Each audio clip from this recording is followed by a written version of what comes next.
सबको सलाम and happy सैबत। आइए परमेश्वर के वचन से एक वर्स पढ़ेंगे। भजन संहिता 34 उसका 1, 2 और 3।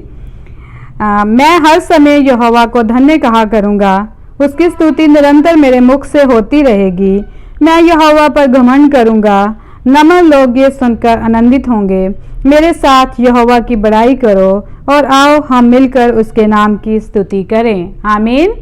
इन खूबसूरत वचनों के साथ मैं आप सबका, जितने भी ऑनलाइन वर्शिप को देख रहे हैं, सबका वेलकम और स्वागत करती हूँ अपनी तरफ से और यूनियन की तरफ से कि जो सब लोग जो है हम आज की वर्शिप देख रहे हैं। उम्मीद करते हैं कि परमेश्वर हमें इस वर्शिप के साथ बहुतायत से आशीष और बरकत देगा। इससे पहले कि आज की सर्विस में जाएं, आइए हम प्रार्थना में जाएंगे।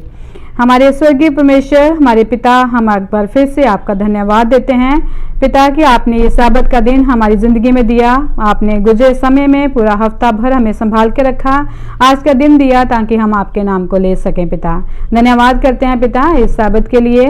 जब हम आपके गीत भजन गाने के लिए जा रहे हैं, आप हमारी अगुवाई करना। आज के वचनों पे भी आपकी आशीष चाहते हैं ताकि ये वर्शिप पिता और ये स्तुति करना आप हमारे लिए और सब लोगों के लिए बहुतायत से आशीष का कारण बने। हम एक बार फिर से आपका कोटि कोटि धन्यवाद करते हैं सारी आशीषों और बरकतों के लिए और ख़ास इस साबत के लिए। ये प्रार्थना आपके प्यारे और मीठे नाम से होके मांगते हैं। आमीन।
आप सबको सलाम एंड हैप्पी सैबत। परमेश्वर का बहुत बहुत धन्यवाद हो इन सुंदर समय के लिए, ये सुंदर अवसर के लिए कि प्रभु यीशु ने हमें जो है एक बार फिर अपने नाम के निमित्त एकत्रित किया है ऑनलाइन वर्शिप के माध्यम से। मैं प्रभु का बहुत बहुत धन्यवाद देना चाहता हूँ और इस सुंदर अवसर के लिए। और आइए इससे पहले कि हम परमेश्वर के वचन में जाएं, आइए प्रार्थना करेंगे। प्यारे प्रभु यीशु नासरी, हमारे जिंदा खुदावन, धन्यवाद देते हैं कि आपने खुदावन अपने दास को अपने वचनों के ज़रिए से खड़ा किया है। अपने वचनों को खुदावन अपने दास के मुख में डालिए ताकि प्रभु जी मेरा बोलना सुनने वालों के लिए आशीष का कारण रहे। पिताजी, स्वर्ग शक्तिमान पिता परमेश्वर, एक बार फिर मैं अपने आप को और तमाम भाई बहनों को खुदावन जो इस वक्त सुन रहे हैं उन सबको आपके पवित्र हाथों में देता हूँ। यीशु नासरी के नाम से मांगते हैं, आमीन। मैं जो विषय आपके साथ बांटना चाहता हूँ वो विषय जो है वो कोई अननोन विषय नहीं है। वो आप सब जो इस विषय के बारे में अच्छी तरीके से जानते भी हैं। ये विषय जो है इवन लॉकडाउन के दरमियान, इस महामारी के दरमियान, हमारी जो कन्वेंशन रही उसके दरमियान भी बहुत बार हमें सुनने को मिला है। और हम जानते हैं कि वो विषय जो है वो है प्रभु यीशु मसीह का दूसरा आगमन, the second coming of Jesus Christ. हम जानते हैं कि ये हमारे लिए एक ब्लेसड होप है, हमारे लिए एक जीवित आशा है जिसमें आज हम जी रहे हैं। बीइंग ए सेवेंथ एडवेंटिस्ट, यीशु मसीह के सदस्य होने के नाते हम सब जानते हैं कि जो दूसरी आमद है ये हमारे लिए एक बहुत बड़ी ढाल है। मेरे जीजों, हम जानते हैं कि प्रभु यीशु मसीह के वचन में इसका जिक्र बहुत बार आता है। जब हम नया आयतनामा पढ़ते हैं तो उसमें जो है बार बार इस चीज़ का जिक्र आता है। बाइबल की आखिरी पुस्तक जो है उसमें भी बहुत बार इसका जिक्र आया है। प्रभु यीशु मसीह ने अपने दास यूहन्ना के द्वारा बहुत बार इसका जिक्र किया है। इवन प्रभु यीशु मसीह ने अपने जिंदा और जब इस संसार में थे तो उन्होंने जो है इस बात का जिक्र किया है। लेकिन आइए जो है मैं आज के टॉपिक को आपके साथ और शुरू करना चाहता हूं। और मैं चाहता हूं कि अगर आपके पास पवित्र शास्त्र है तो आप खोल सकते हैं दूसरा पत्रस और उसका 3 अध्याय, उसकी 3 और 4 आयत जो है मैं आपके साथ पढ़ूंगा। फिर उसके बाद हम इस आयत के साथ आज के वचन को प्रोसीड करेंगे। पहले ये जान लो कि अंतिम दिनों में हंसी ठट्ठा करने वाले आएंगे जो अपनी ही अभिलाषा के अनुसार चलेंगे और कहेंगे उसके आने की प्रतिज्ञा कहाँ गई, क्योंकि जब से बाप दादा सो गए सब कुछ वैसा ही है जैसा सृष्टि के आरंभ में था। मेरे जीजों, हम जानते हैं कि पतरस जो कि प्रभु यीशु मसीह का चेला इन वचनों को बतला रहा है कि अंतिम दिनों में 2 प्रकार के लोग होंगे। एक जो प्रभु यीशु मसीह के आगमन का इंतजार कर रहे हैं और एक वो जो उसके आगमन में ठट्ठा मजाक कर रहे हैं। लेकिन हम किस कैटेगरी में हैं इस चीज को हमें और खुद समझना है और जानना है। पतरस जो है लिखता है कि अंतिम दिनों में, ये बात जो है अंतिम दिनों की हो रही है, जैसा कि हम सब जानते हैं और हम अंतिम दिनों में रह रहे हैं और हम यीशु मसीह की आमद का इंतजार कर रहे हैं।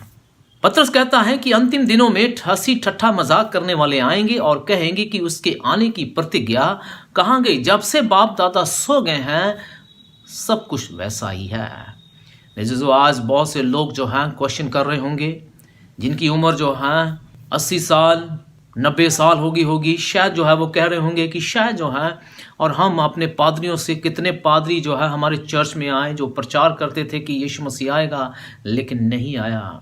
हमारी उम्र इतनी हो गई है लेकिन यीशु मसीह अभी भी नहीं आया है। लेकिन मेरे जो आपकी समझ के मुताबिक आपकी उम्र का जो तगाजा है वो आपके लिए इनफ होगा। लेकिन बाइबल बतलाती है कि यीशु मसीह निश्चय आएगा और वह ज़रूर आएगा और इसमें कोई भी शक की बात नहीं है।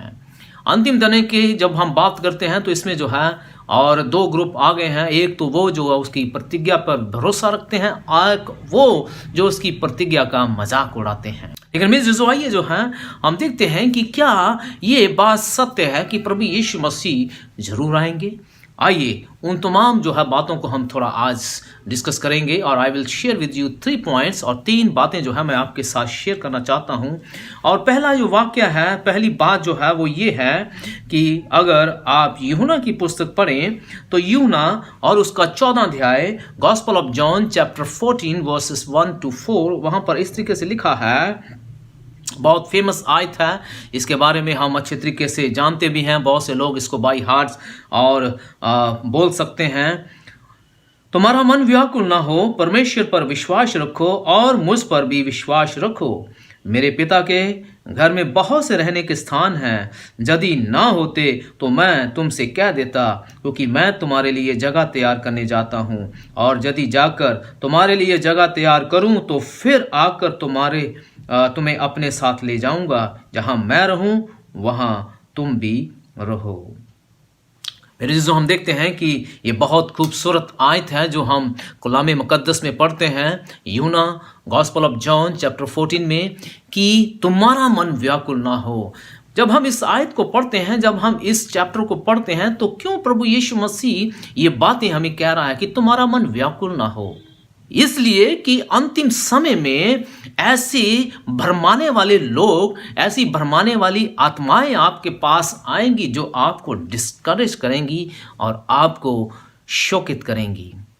मेरे जीजो, हमें जो है इस चीज़ पर यकीन रखने की ज़रूरत है कि प्रभु यीशु मसीह ज़रूर आएगा। ये जो आयतें हमने पढ़ी हैं, यूहन्ना 14 अध्याय उसकी 1 से 3 आयत जो है, जब हम पढ़ते हैं तो वहाँ पर प्रभु यीशु मसीह खुद कह रहे हैं कि देखो मैं ज़रूर आऊँगा और तुम्हें भी साथ में लेकर जाऊँगा, और जहाँ मैं रहूँ वहाँ तुम भी रहो। तो पॉइंट नंबर 1 जो मैं आपके साथ और जो शेयर करना चाहता हूँ कि क्या प्रभु यीशु मसीह कभी झूठ बोल सकते हैं?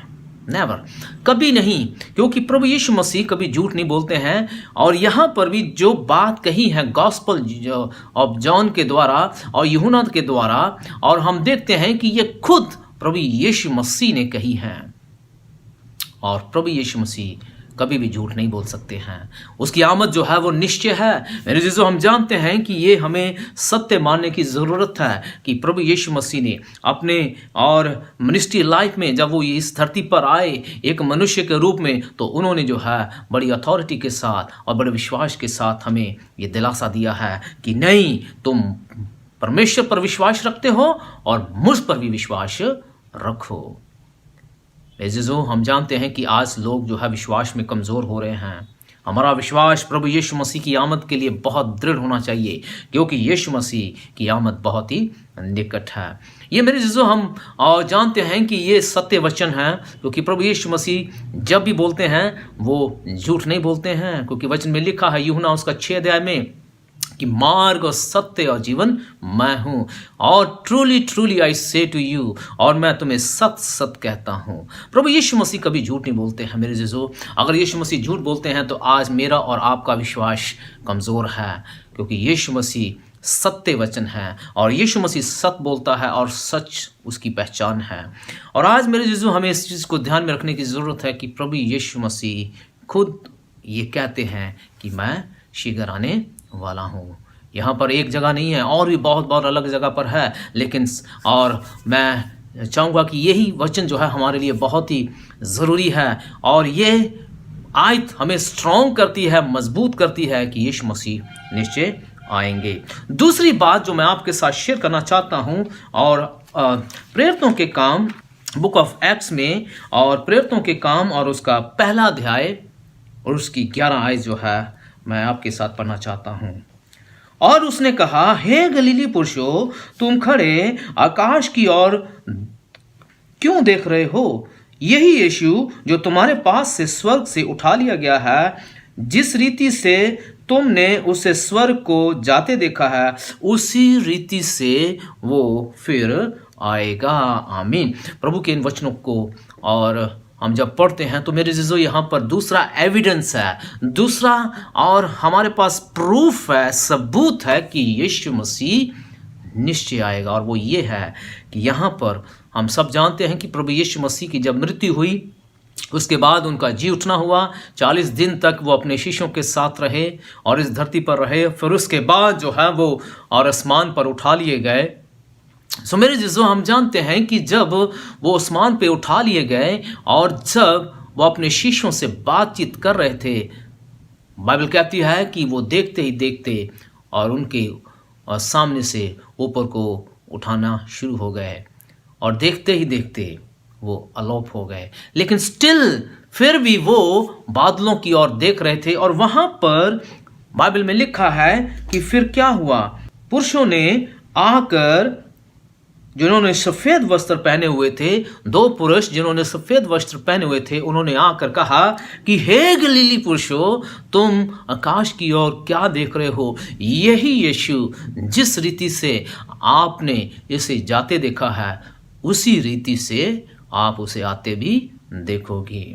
When you read English Bible, वहाँ पर लिखा है द सेम जीसस। मेरे जीजो, समय नहीं है कि हम और उस चीज़ के ऊपर जाएंगे। द सेम जीसस का मतलब है कि यही यीशु, और यही यीशु का मतलब ये है कि एक और है बहरूबिया, जिसका जिक्र मत्ती उसके 24 में लिखा है कि अंतिम दिनों में झूठे मसीह और झूठे भविष्यकर्ता उठ खड़े होंगे और बहुत से चमत्कार करेंगे, अद्भुत काम करेंगे कि हो सके तो वो चुने हुओं को भी गुमराह कर दें।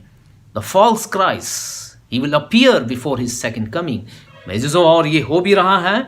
और जब हम और उस विषय के ऊपर कहीं बात करेंगे तो फिर और इस चीज़ को समझेंगे। The false Christ, how he will appear, कैसे वो प्रकट होगा, ये जो है बाइबल में लिखा है। बाइबल में लिखा है कि तुम उसको देखने के लिए मत जाना, क्योंकि वो झूठा है, वो सच्चा नहीं है। लेकिन यहाँ पर जो चीज़ मैं आपके साथ बांटना चाहता हूँ वो ये है कि यहाँ पर जब 2 पुरुष सफ़ेद वस्त्र पहने हुए और आकर ये कहने लगे कि हे गलीली पुरुषों, तुम क्या देख रहे हो? यही यीशु जिस रीति से वो और तुमने उसे जाते देखा है, उसी रीति से तुम फिर उसे आते देखोगे। आमीन। मेरे दोस्तों, ये बात सत्य है। यहाँ पर हम देखते हैं कि ये सफ़ेद वस्त्र पहने हुए कौन हैं? ये वही एंजल्स हैं जिनका रोल बाइबल में बहुत ही डायनामिक है।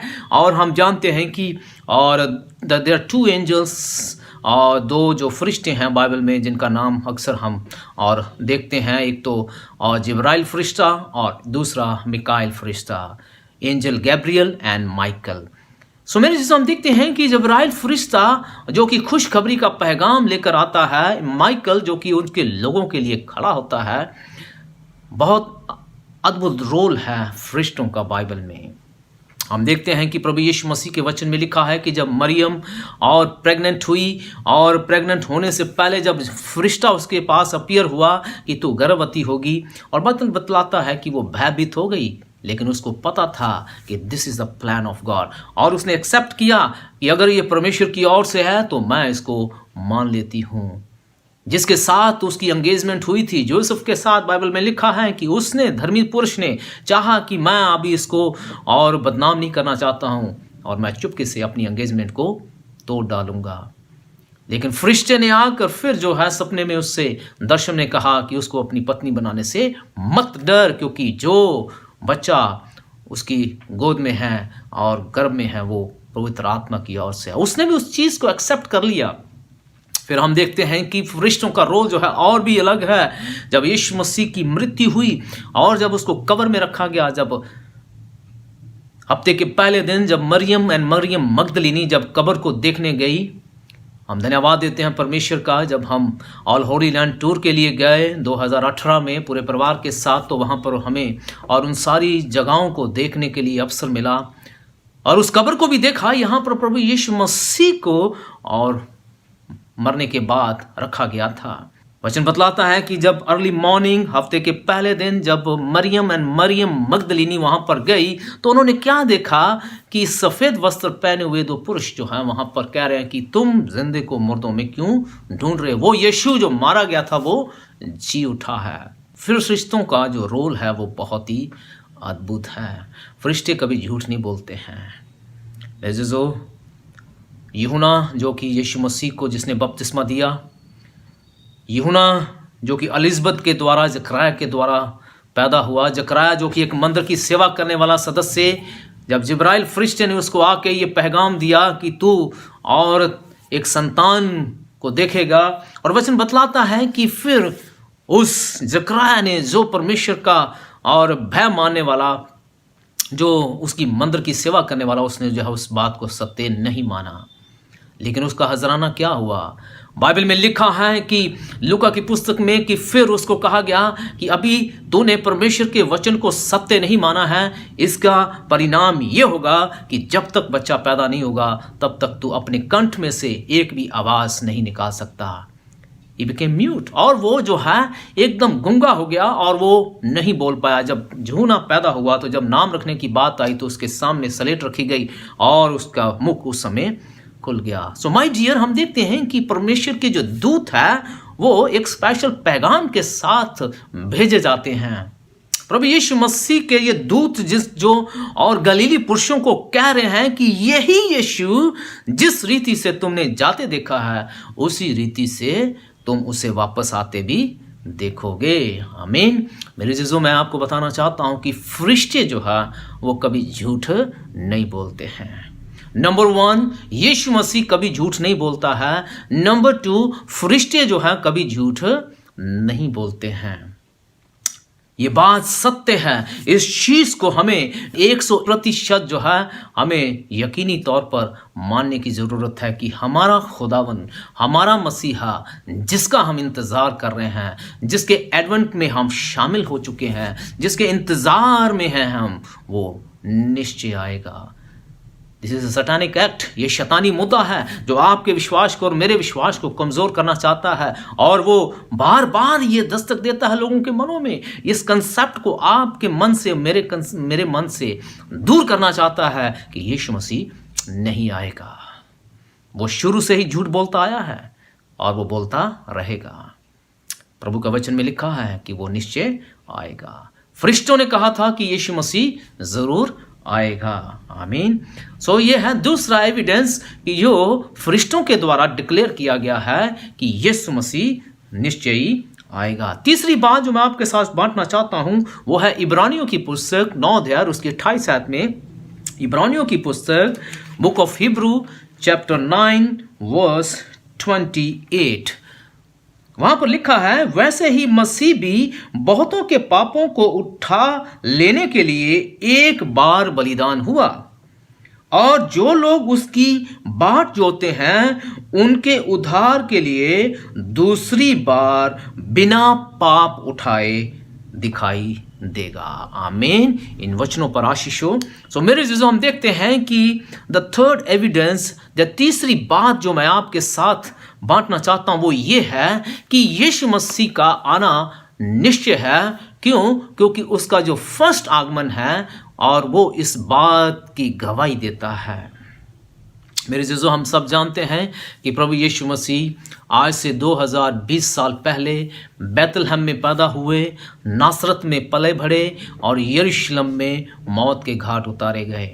प्रभु यीशु मसीह जब पैदा हुए, मेरे जीजों, हम जानते हैं कि उनके पैदा होने का मकसद ये था कि वो अपने लोगों के लिए एक अहब कुर्बानी दे, अपने पवित्र लहू को बहाए, जिससे हमें नजात और मुक्ति प्राप्त हो।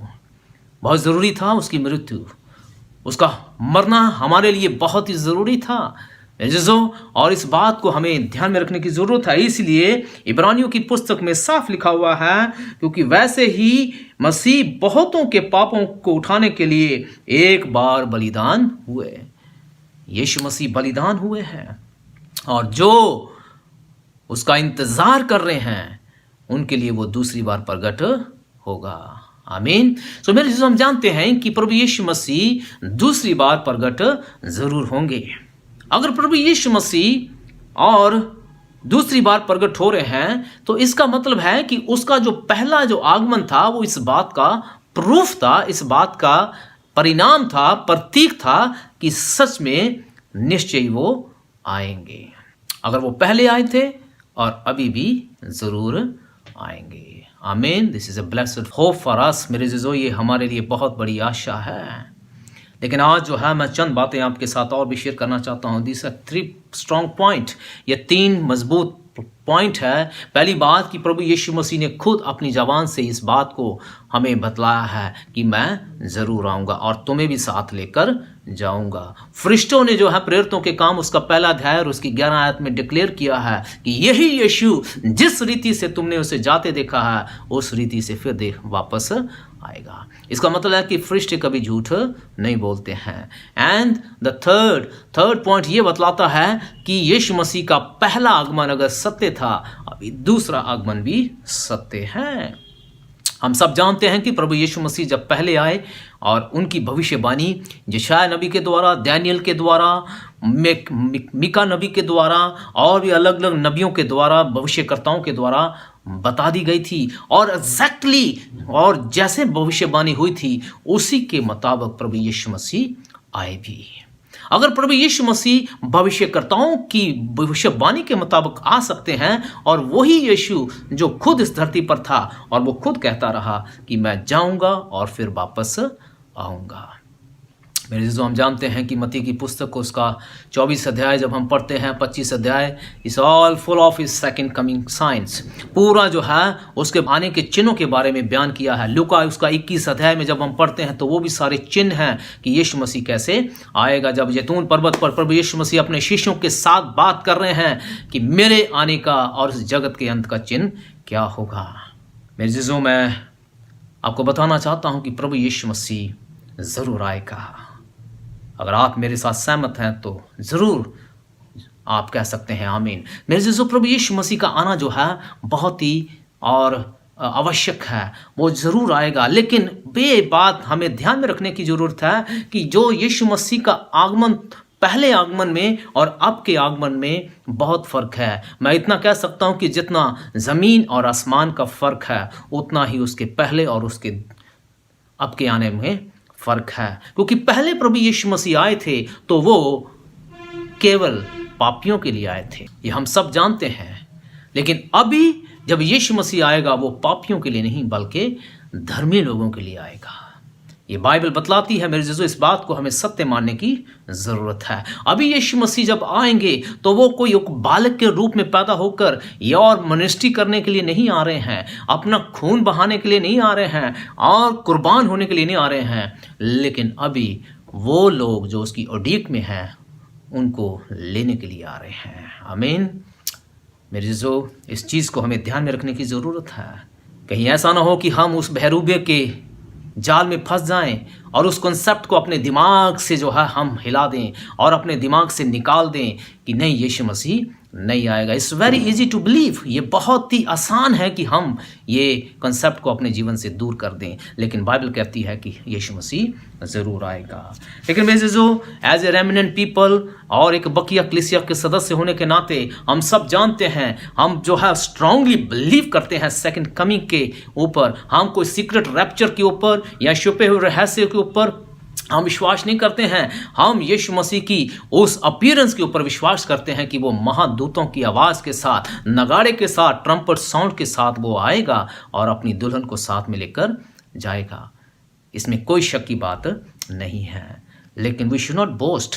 कई बार हम लोग जो हैं एक मसीह होने के नाते हम गर्व करते हैं, हम बोस्ट करते हैं। क्यों? क्योंकि हमारे पास बहुत तलीम है, हमारे पास बहुत जानकारी है, हमारे पास सब कुछ है। वी नो, और हम उसके समय के बारे में जानते हैं, हम उसके मैनर्स कैसे वो आएगा उसके बारे में जानते हैं, हम उसके साइंस के बारे में बड़े अच्छे तरीके से जानते हैं।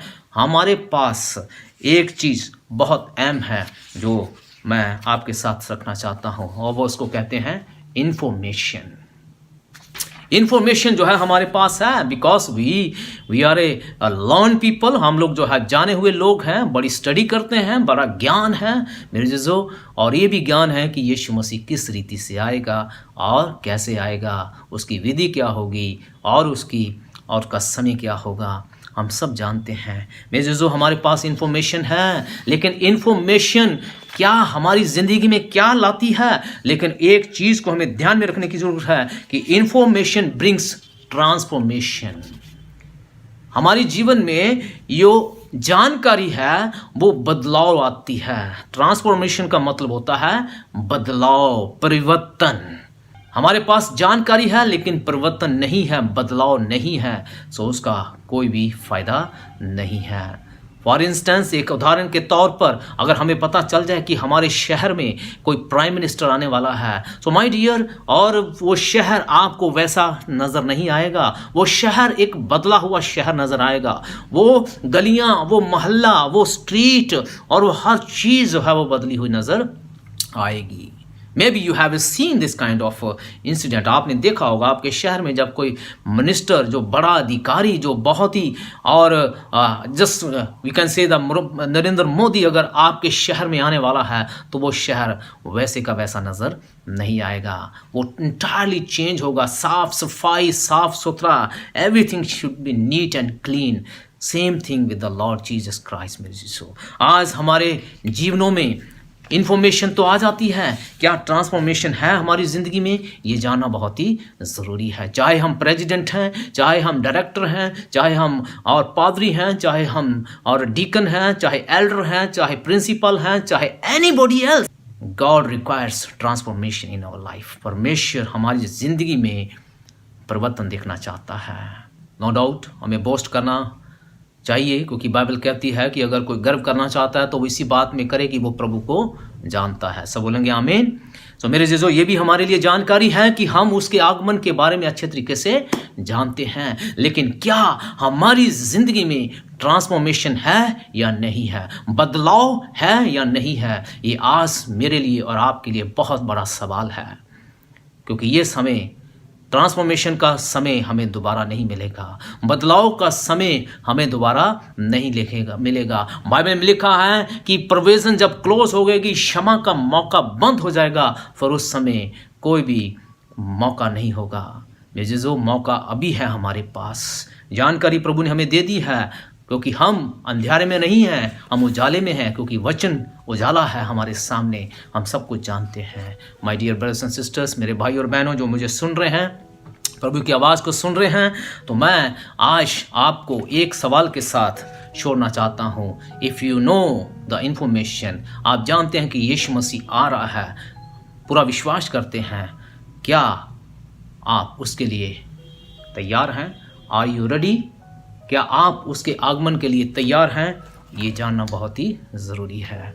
ये क्वेश्चन मैं अपने लिए भी और आप सब के लिए भी रखना चाहता हूँ। जस्ट एग्जामिन योरसेल्फ, अपने आप को परखें, अपने आप को जान लें कि मेरे पास जानकारी है, क्या मेरे पास बदलाव है, क्या मैं तैयार हूँ या नहीं हूँ। ये जानना मेरे लिए और आपके लिए बहुत ही ज़रूरी है। जो परमेश्वर हमें और अपने वचनों के साथ दृढ़ करे, ताकि हम उसके आगमन में जब वो हजारों फरिश्तों के साथ पूरी महिमा के साथ आए, तो हम जयकारे लगाते हुए, गाते हुए और उसके आगमन में शामिल हों। कहीं ऐसा ना हो कि हम कहें कि हे पहाड़ों गुफाओं हमें छुपा लो, बल्कि हम खुशी के साथ उसके आगमन में शामिल हों। यही मेरी प्रार्थना है। जितने भी मेरे भाई बहन बच्चे बुजुर्ग सुन रहे हैं, प्रभु हम सबको अपने उस आगमन में शामिल करे। God bless you. आइए प्रार्थना करेंगे, अपनी आंखें बंद करेंगे, प्रार्थना करेंगे। जिंदा परमेश्वर, हमारे अब्दी खुदावन, हम आपका बहुत बहुत धन्यवाद करते हैं कि आपने प्रभु जी अपने वचनों की जानकारी हमें दी है। और प्रभु जी, आपने हमें चुना है और हमें अपनी तालीम दी है, ताकि हम उन वचनों को पढ़ सकें, सुन सकें, जान सकें। धन्यवाद देते हैं प्रभु जी इस विषय के लिए खुदावन, जबकि बहुत सी चर्चा हो रही है, बहुत बार हम इस कलाम को सुनते हैं कि यीशु मसीह आने वाला है। प्रभु जी, हमारे पास जानकारी है, लेकिन क्या बदलाव है ये केवल आप जानते हैं। आप बेहतर जानते हैं, हर एक हृदय को जानते हैं, हर एक मनुष्य को आप जानते हैं, हर एक बहन को, भाई को आप जानते हैं कि वो तैयार है या नहीं है। पिता, हम जानते हैं कि ये मौका है हमारे लिए कि हम पूरी तौर पर तैयार रहें, क्योंकि जैसे आपके वचन में लिखा है कि तुम तैयार रहना, कि तुम नहीं जानते कि तुम्हारा प्रभु किस घड़ी और किस वक्त आ जाए। मेरे अब्बा, अपने बच्चों को हमेशा तैयार रख। जिन भाई बहनों ने खुदावन आपके कलाम को सुना है प्रभु जी, और खुदावन वो उन कवारियों की तरह हों जो दूल्हे के साथ अंदर चले गई, उन कवारियों की तरह ना हों जो बाहर रह गई। पिता, अपने बच्चों को कसरत से आशीषित कर। अपने दास को आपने इस्तेमाल किया, धन्यवाद। अपने दास के घराने को और अपने दास की सेवकाई को भी आप आशीषित करें। जिन भाई बहनों ने सुना है उनको आप कसरत से आशीषित करें, ताकि आपके वचन के द्वारा वो आशीष पाएं और हमेशा आपके वचनों में आगे बढ़ते जाएं। प्रार्थना प्रभु यीशु नासरी के समर्थी नाम से मांगते हैं, आमीन।